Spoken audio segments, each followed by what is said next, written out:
आज का ये एपिसोड शुरू करने से पहले एक छोटी सी बात।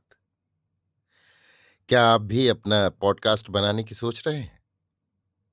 तो एंकर ट्राई कीजिए। ये पॉडकास्ट बनाने का सबसे आसान तरीका है। नंबर एक, ये फ्री है। नंबर दो, इसमें कई सारे ऐसे टूल्स हैं जो आपको अपने फोन और कंप्यूटर पर रिकॉर्ड और एडिट करने की फैसिलिटी देते हैं। नंबर तीन, आप अपने पॉडकास्ट को डिस्ट्रीब्यूट भी कर सकते हैं, जिससे इसे स्पॉटिफाई और दूसरे प्लेटफॉर्म पर सुना जा सके। तो डाउनलोड कीजिए फ्री एंकर ऐप या विजिट कीजिए anchor.fm पर अपना पॉडकास्ट स्टार्ट करने के लिए। ये तो थी एक छोटी सी जानकारी, और अब शुरू करते हैं एपिसोड का सिलसिला। तो आज के एपिसोड में लीजिए सुनिए सूर्यकांत त्रिपाठी निराला के लिखे उपन्यास अप्सरा का भाग 14, मेरी यानी समीर गोस्वामी की आवाज में। राजकुमार बाहर एक रास्ते पर कुछ देर खड़ा सोचता रहा। दिल को सख्त चोट लगी थी। बहू से नाराज था। सोच रहा था चल के खूब फटकारूंगा। रात एक पहर बीत चुकी थी। भूख भी लग रही थी। बहू के मकान की राह से चलने लगा, पर दिल पीछे खींच रहा था। तरह तरह से आरजू मिन्नत कर रहा था। बहुत दूर चलना है। बहू का मकान वहां से मील ही भर के फासले पर था। अब वहां खाना पीना हो गया होगा। सब लोग सो गए होंगे। राजकुमार को दिल की ये तजवीज पसंद थी। वो रास्ते पर एक पुल मिला। उस पर बैठकर फिर सोचने लगा। कनक उसके शरीर में प्राणों की ज्योति की तरह समा गई थी, पर बाहर से वो बराबर उससे लड़ता रहा। कनक स्टेज पर नाचेगी, गाएगी, दूसरों को खुश करेगी, खुद भी प्रसन्न होगी, और उससे ऐसा जाहिर करती है गोया दूध की धुली है। इन सब कामों के लिए दिल से उसकी बिल्कुल सहानुभूति नहीं, और वो ऐसी कनक का महफिल में बैठकर गाना सुनना चाहता है। राजकुमार के रोए रोए से नफरत की आग निकल रही थी, जिससे तपकर कनक कल्पना की मूर्ति में उसे और चमकती हुई स्नेहमयी बनकर घेर लेती। हृदय उमड़कर उसे स्टेज की तरफ चलने के लिए मोड़ देता। उसके तमाम विरोधी प्रयत्न विफल हो जाते थे। उसने यंत्र की तरह हृदय की इस सलाह को मान लिया और इसके अनुकूल युक्तियां भी निकाल लीं। उसने सोचा, अब बहुत देर हो गई है, बहू सो गई होंगी। इससे अच्छा है कि यहीं चलकर कहीं जरा जलपान कर लूं और रात महफिल के एक कोने में बैठकर पार कर दूं। कनक मेरी है कौन? फिर मुझे इतनी लज्जा क्यों? जिस तरह मैं स्टेज पर जाया करता हूं, उसी तरह यहां भी बैठकर बारीकियों की परीक्षा करूंगा। कनक के सिवा और भी कई तवायफें हैं। उनके संबंध में मैं कुछ नहीं जानता। उनके संगीत से लेने लायक मुझे बहुत कुछ मिल सकता है। बस निश्चय हो गया। फिर बहू का मील भर दूर मकान मंजिलों दूर सूझने लगा। राजकुमार लौट पड़ा। चौराहे पर कुछ दीपक जल रहे थे। उसी ओर चला। कई दुकानें थीं, पूड़ियों की भी एक दुकान थी। उसी तरफ बढ़ा। सामने कुर्सियां पड़ी थीं, बैठ गया। आराम की एक ठंडी सांस ली। पाव भर पूड़ियां तौलने के लिए कहा। भोजन के पश्चात हाथ मुंह धोकर दाम दे दिए। इस समय गढ़ के भीतर कुंवर साहब की सवारी का डंका सुनाई पड़ा। दुकानदार लोग चलने के लिए व्यग्र हो उठे।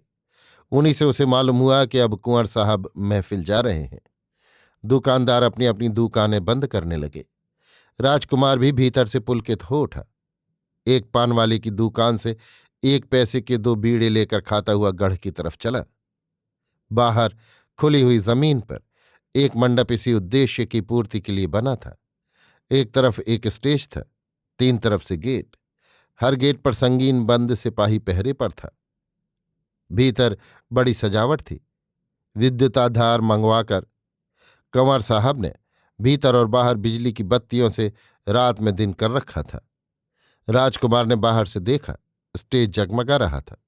फुटलाइट का प्रकाश कनक के मुख पर पड़ रहा था, जिससे रात में उसकी सहस्त्रों गुणा शोभा बढ़ गई थी। गाने की आवाज आ रही थी। लोग बातचीत कर रहे थे कि आगरे वाली गा रही है। राजकुमार ने बाहर ही से देखा, तवायफें 2 कतारों में बैठी हुई हैं। दूसरी कतार की पहली तवायफ गा रही है। इस कतार में कनक ही सबसे आगे थी। बगल में उसकी माता। लोग मंत्रमुग्ध होकर रूप और स्वर की सुधा पी रहे थे। अचंचल आंखों से कनक को देख रहे थे। कनक भी दीपक की शिखा की तरह स्थिर बैठी थी। यौवन की उस तरुण ज्योति की तरफ कितने ही पतंग बढ़ रहे थे। कुंवर साहब एकटक उसे ही देख रहे थे।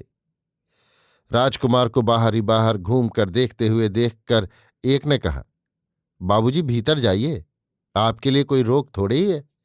रोक तो हम लोगों के लिए है जिनके पास मजबूत कपड़े नहीं। जब कुंवर साहब चले जाएंगे तब पिछली रात को कहीं मौका लगेगा। राजकुमार को हिम्मत हुई, एक गेट से भीतर घुसा। सभ्यवेश देख सिपाही ने रास्ता छोड़ दिया। पीछे जगह बहुत खाली थी, एक जगह बैठ गया। उसे आते हुए कनक ने देख लिया। वो बड़ी देर से जब से स्टेज पर आई उसे खोज रही थी। कोई भी नया आदमी आता तो उसकी आंखें जांच करने के लिए बढ़ जाती थीं। कनक राजकुमार को देख रही थी। उस समय राजकुमार ने भी कनक को देखा और समझ गया कि उसका आना कनक को मालूम हो गया है, पर किस लिए आंखें फेर कर बैठ गया। कनक कुछ देर तक अचंचल दृष्टि से देखती ही रही। मुख पर किसी प्रकार का विकार न था। राजकुमार के विचार को जैसे वो समझ रही थी, पर चेष्टाओं में किसी प्रकार की भावना न थी। क्रमशः 2-3 गाने हो गए। दूसरी तरफ वाली कतार खत्म होने पर थी। एक एक संगीत की बारी थी। कारण कुंवर साहब शीघ्र ही सब तवायफों का गाना सुनकर चले जाने वाले थे। इधर की कतार में कनक का पहला नंबर था, फिर उसकी माता का। पास के मुसाहिबों से पहले ही से उसके मजे हुए गले की तारीफ कर रहे थे और इस प्रतियोगिता में सबको वही परास्त करेगी इसका निश्चय भी दे रहे थे। इसके बाद कुंवर साहब के जल्द उठ जाने का एक और कारण था, और इस कारण में उनके साथ कनक का भी उनके बंगले पर जाना निश्चित था। उसकी कल्पना कनक ने पहले ही कर ली थी और लापरवाही के कारण मुक्ति का कोई उपाय भी नहीं सोचा था। कोई मुक्ति थी भी नहीं। एक राजकुमार था, अब उससे वो निराश हो चुकी थी। राजकुमार के प्रति कनक का क्रोध भी कम न था। फर्श बिछा था, ऊपर इंद्रधनुष के रंग के रेशमी थानों की, बीच में सोने की चित्रित चरखी में उन्हीं कपड़ों को पिरोकर नए ढंग की चांदनी बनाई गई थी। चारों तरफ लोहे के लट्ठे गड़े थे, उन्हीं के सहारे मंडप खड़ा था। लोहे की उन कड़ियों में वही कपड़े लपेटे थे। 2-2 कड़ियों के बीच एक तोरण उन्हीं कपड़ों से सजाया गया था। हॉल 100 हाथ से भी लंबा और 50 हाथ से भी चौड़ा था। लंबाई के सीधे सटा हुआ पर मंडप अलग स्टेज था, स्टेज ही की तरह सजा हुआ। फुटलाइट जल रही थी। बजाने वाले विंग्स के भीतर से बजा रहे थे। कुंवर साहब की गद्दी के 2-2 हाथ के फासले से सोने की कामदार छोटी रेलिंग चारों तरफ से थी। दोनों बगल गुलाब पाश, इत्रदान, फूलदान आदि सजे हुए थे। गद्दी पर रेशमी मोटी चादर बिछी थी।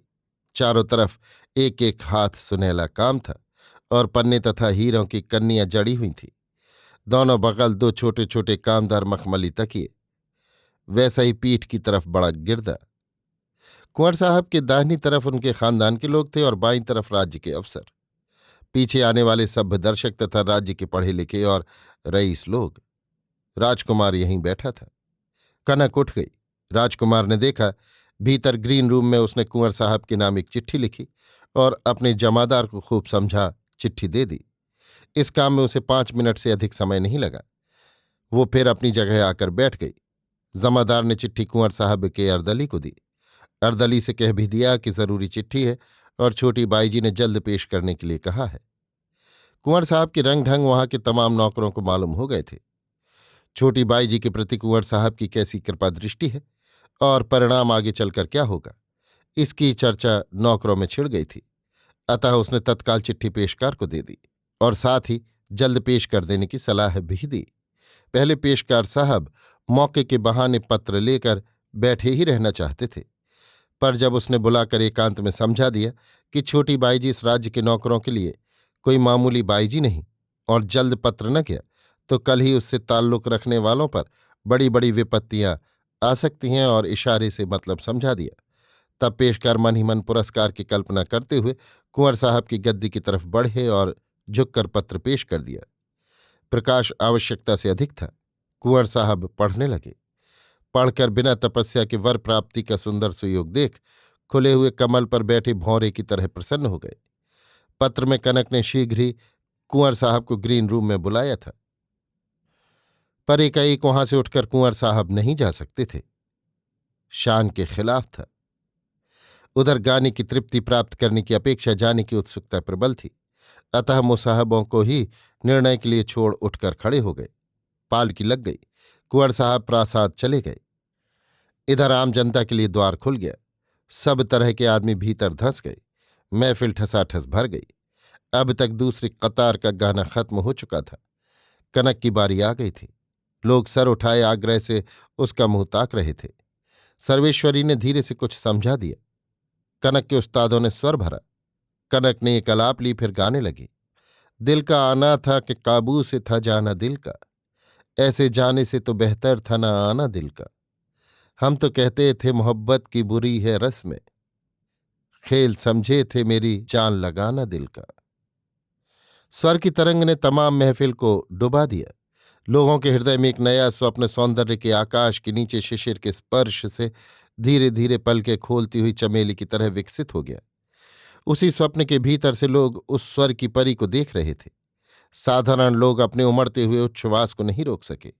एक तरफ से आवाज आई, वाह कनकौआ जस सुनत रहिल, तैसे हऊ राजा। सब जन सिर झुकाकर मुस्कुराने लगे। कनक उसी धैर्य से अप्रतिभ बैठी रही। एक बार राजकुमार को देखा, फिर आंखें झुका लीं। राजकुमार कलाविद था। संगीत का उस पर पूरा असर पड़ गया था। एक बार जब कनक के कला ज्ञान की याद आती, हृदय के सहस्त्र कंठों से उसकी प्रशंसा करने लगता। पर दूसरे क्षण उस सोने की मूर्ति में भरे हुए जहर की कल्पना उसके शरीर को जर्जर कर देती थी। चित्त की ये डवाडोल स्थिति उसकी आत्मा को क्रमशः कमजोर करती जा रही थी। हृदय में स्थायी प्रभाव जहर का ही रह जाता। एक अज्ञात वेदना उसे क्षुब्ध कर देती थी। कनक के स्वर, सौंदर्य, शिक्षा आदि की जितनी ही बातें सोचता और ये बातें उसके मन के यंत्र को आप ही चला चला कर उसे कल्पना के अरण्य में भटका कर निर्वासित कर देती थी, उतनी ही व्याकुलता बढ़ जाती थी। तृष्णार्थ को इप्सिप्त सुस्वादु जल नहीं मिल रहा था। सामने महासागर था, पर हाय वो लवणाक्त था। कुंवर साहब प्रसाद में पोशाक बदलकर सादे सभ्य वेश में कुछ विश्वासपात्र अनुचरों को साथ ले प्रकाशहीन मार्ग से स्टेज की तरफ चल दिए। अनेक अनुचर उन्हें चारों ओर से घेरे हुए थे, जिससे दूसरे की दृष्टि उन पर न पड़े। स्टेज के बाहर द्वार से कुंवर साहब भीतर ग्रीन रूम में चलने लगे। एक आदमी को साथ ले और सबको वहीं इधर उधर प्रतीक्षा करने के लिए कह दिया। ग्रीन रूम से कुंवर साहब ने अपने आदमी को कनक को बुला लाने के लिए भेज दिया। खबर पा माता से कुछ कहकर कनक उठकर खड़ी हो गई। जरा झुककर एक उंगली मुंह के नजदीक तक उठा दर्शकों को अदब दिखला, सामने के उइंग से भीतर चलने लगी। दर्शक की तरफ मुंह किए हुए उइंग की ओर फिरते समय एक बार फिर राजकुमार को देखा। दृष्टि नीची कर मुस्कुराई, क्योंकि राजकुमार की आंखों में वो आग थी जिससे वो जल रही थी। कनक ग्रीन रूम की तरफ चली। शंकित हृदय कांप उठा, पर कोई चारा न था। राजकुमार की तरफ असहाय आंखें प्रार्थना की अनिमेष दृष्टि से आप ही आप बढ़ गईं और हताश होकर लौट आईं। कनक के अंग अंग राजकुमार की तरफ से प्रकाशहीन संध्या में कमल के दलों की तरह संकुचित हो गए। हृदय को अपनी शक्ति की किरण देख पड़ी। दृष्टि ने स्वयं अपना पथ निश्चित कर लिया। कनक एक उइंग के भीतर सोचती हुई खड़ी हो गई थी। चली। कुंवर साहब ने बड़े आदर से उठकर स्वागत किया। बैठिए कहकर कनक उनके बैठने की प्रतीक्षा किए बिना कुर्सी पर बैठ गई। कुंवर साहब नौकर को बाहर जाने के लिए इशारा कर बैठ गए। कनक ने कुंवर साहब पर एक तेज दृष्टि डाली। देखा उनके अपार ऐश्वर्य पर तृष्णा की विजय थी। उनकी आंखें उसकी दृष्टि से नहीं मिल सकी। वे कुछ चाहती हैं, इसलिए झुकी हुई हैं। उन पर कनक का अधिकार जम गया। देखिए, कनक ने कहा, यहां एक आदमी बैठा है, उसको कैद कर लीजिए। आज्ञा मात्र से प्रबल पराक्रम कुंवर साहब उठकर खड़े हो गए। कौन है? आइए। कनक आगे आगे चली। स्टेज के सामने के गेटों की दराज से राजकुमार को दिखाया। उसके शरीर, मुख, कपड़े, रंग आदि की पहचान कराती रही। कुंवर साहब ने अच्छी तरह देख लिया। कई बार दृष्टि में जोर दे देकर देखा। दूसरी कतार की तवायफ तअज्जुब की निगाह से उस मनुष्य को तथा कनक को देख रही थी। गाना हो रहा था। कनक को उसकी इच्छा पूर्ति से उपकृत करने के निश्चय से कुंवर साहब को उसे तुम संबोधन करने का साहस तथा सुख मिला। कनक भी कुछ झुक गई। जब उन्होंने कहा, अच्छा तुम ग्रीन रूम में चलो, तब तक अपने आदमियों को बुला इन्हें दिखा दें। कनक चली गई। कुंवर साहब ने दरवाजे के पास से बाहर देखा। कई आदमी आ गए। दो को साथ भीतर ले गए। उसी जगह से राजकुमार को परिचित करा दिया और खूब समझा दिया कि महफिल उठ जाने पर एकांत रास्ते में अलग बुलाकर वो जरूर गिरफ्तार कर लिया जाए और दूसरों को खबर न हो। आपस के सब लोग उसे पहचान लें। कुंवर साहब के मनोभावों पर पड़ा हुआ भेद का पर्दा कनक के प्रति किए गए उपकार की शक्ति से ऊपर उठ गया। सहस्त्रों दृश्य दिखाई पड़े। आसक्ति के उद्दाम प्रवाह में संसार अत्यंत रमणीय चिरंतन सुखों से उमड़ता हुआ एकमात्र उद्देश्य स्वर्ग देख पड़ने लगा। ऐश्वर्य की पूर्ति में उस समय किसी प्रकार का दैन्य न था। जैसे उनकी आत्मा में संसार के सब सुख व्याप्त हो रहे हों। उद्दाम प्रसन्नता से कुंवर साहब कनक के पास गए। जाल में फंसी हुई मृगी जिस तरह अपनी आंखों को विस्फारित कर मुक्त शून्य के प्रति मुक्ति के प्रयत्न में निकलती रहती है, उसी दृष्टि से कनक ने कुंवर साहब को देखा। इतनी सुंदर दृष्टि कुंवर साहब ने कभी नहीं देखी। किन्हीं आंखों में उन्हें वश करने का इतना जादू नहीं था। आंखों के जलते हुए दो स्फुलिंग उनके प्रणय के बाग में खिले हुए दो गुलाब थे। प्रतिहिंसा की गर्म सांस, वसंत की शीतल समीर और उस रूप की आग में तत्काल जल जाने के लिए वो एक अधीर पतंग। स्टेज पर लखनऊ की नवाब जान गा रही थीं, तू अगर शमा बने मैं तेरा परवाना बनूं। कुंवर साहब ने असंकुचित अकुंठित भाव से कनक की उन्हीं आंखों में अपनी दृष्टि गड़ाते हुए निर्लज्ज स्वर से दोहराया, तो अगर क्षमा बने मैं तेरा परवाना बनूं। उसी तरह असंकुचित स्वर से कनक ने जवाब दिया, मैं तो क्षमा बनकर ही दुनिया में आई हूं साहब। फिर मुझे अपना परवाना बना लो। परवाने ने परवाने के सर्वस्व दान वाले स्वर से नहीं, तटस्थ रहकर कहा। कनक ने एक बार आंख उठाकर देखा। किस्मत कहकर अपनी ही आंखों की बिजली में दूर तक रास्ता देखने लगी। क्या सोचती हो तुम भी? दुनिया में हंसने खेलने के सिवा और है क्या? कुंवर साहब का हितोपदेश सुनकर एक बार कनक मुस्कुराई। जलती आग में आहुति डालती हुई बोली, आप बहुत ठीक कहते हैं। फिर आप जैसा जहां परवाना हो वहां तो शर्मा को अपनी तमाम खूबसूरती से जलते रहना चाहिए। नहीं, मैं सोचती हूं मेरी मां जब तक यहां है मैं शीशे के अंदर हूं। शमा से मिलने से पहले आप उसके शीशे को निकाल दीजिए। जैसा कहो वैसा किया जाए, उत्सुक प्रसन्नता से कुंवर साहब ने कहा। ऐसा कीजिए कि वो आज ही सुबह यहां से चली जाएं। और तवायफें हैं, मैं भी हूं, जलसा फीका ना होगा। आप मुझे इस वक्त बंगले ले चलना चाहते हैं? कृतज्ञ प्रार्थना से कुंवर साहब ने कनक को देखा। कनक समझ गई। कहा, अच्छा ठहरिए, मैं मां से जरा मिल लूं।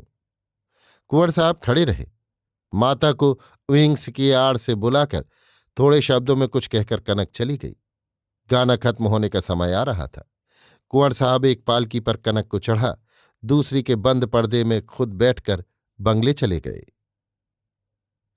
अभी आप सुन रहे थे सूर्यकांत त्रिपाठी निराला के लिखे उपन्यास अप्सरा का भाग 14, मेरी यानी समीर गोस्वामी की आवाज में।